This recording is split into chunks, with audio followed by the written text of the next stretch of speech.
आता आमची तरुण पिढी भटकत चालली. हो वारी केल्यानं मग वारी होईल. रामकृष्ण हरी मित्रांनो, तर आज आपल्या इथून पालखी जाणार आहे, म्हणजेच वारीचं आगमन होणार आहे. तर आपण पण सकाळी दर्शन करून निघालोय, चहा पिऊन आपण वारीच्या दिशेने चाललोय. आजी बघा, आजीचं वय बघा मित्रांनो, तुम्हाला कशाचं टेन्शन.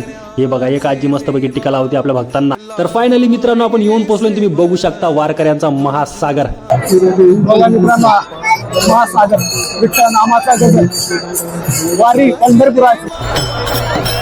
हे बघा, आपले माऊली आपल्याला कॅमेरात बघून मस्तपैकी रामकृष्ण हरी म्हणतायत. छोटे मंडळी पण पंढरपूरच्या दिशेने चाललेत आणि त्यांची सेवा करण्यासाठी आपले छोटे सेवाकरी.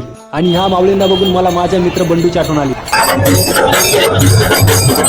सकाळपासून सर्व पालख्यावर रथ इथूनच जात आहेत. त्यांचं दर्शन करून ह्या पंढरपूरच्या वारीचा आपण आनंद घेतोय मित्रांनो. हा काका, किती वर्षापासून करताय? 2006 पासून करतो. ओके. तुम्ही पण? हे दोघे पण तुम्ही दोघं कोण मित्र वगैरे? मित्र आहे. आम्ही गावाले आहे. पास्करांच्या दिंडीतनं चालतो. 1 नंबर दिंडीत. आणि गाव कोणतं तुमचं? आमचं कोल्हापूर गारगोटी. कोल्हापूर. गारगोटी. मला रामकृष्ण हरी. रामकृष्ण हरी माऊली. कुठून तुम्ही? आता आमची तरुण पिढी भटकत चालली. हो वारी केल्यानं मग वारी होईल. समाजात आलं, वारकऱ्यात आल्यावर जरा माणूस हुशार होते ना, जरा कसं बोलावं कसं चालावं ते सगळं कळलं. आणि असं अनपट राहिल्यावर काही बोलण्याचा आकार नाही, काही बरोबर कोणीकडे बोलायचं असं आहे. आणि तर या मार्गात आलं तर चांगला मार्ग आहे. जर असलं तर माणूस छान होतो वागले. बरोबर बरोबर. मला रामकृष्ण हरी. आजी केव्हापासून करताय तुम्ही? हिंदत आले माऊली. आणि गाव कोणतं तुमचं?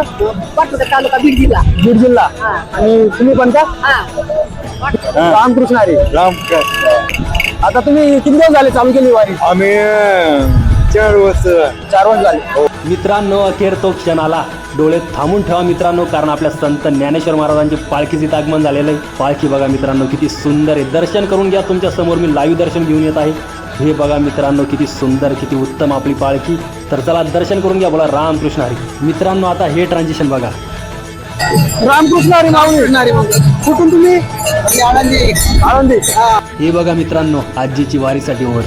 हे बघा आपले वारकरी आपली वारीची प्रथा सतत सुरू राहून आपल्या पूर्वजांचा पताका घेऊन निघालेत पंढरपूरच्या दिशेनं मित्रांनो. आणि मला ज्या ठिकाणी नोकरी करण्याचा योग आला त्याच ठिकाणी मला वारीमध्ये चालण्याचा सुद्धा सौभाग्य प्राप्त झाला मित्रांनो. तर चला वारीला अलविदा करतो आणि तुम्हाला रामकृष्ण हरी म्हणतो.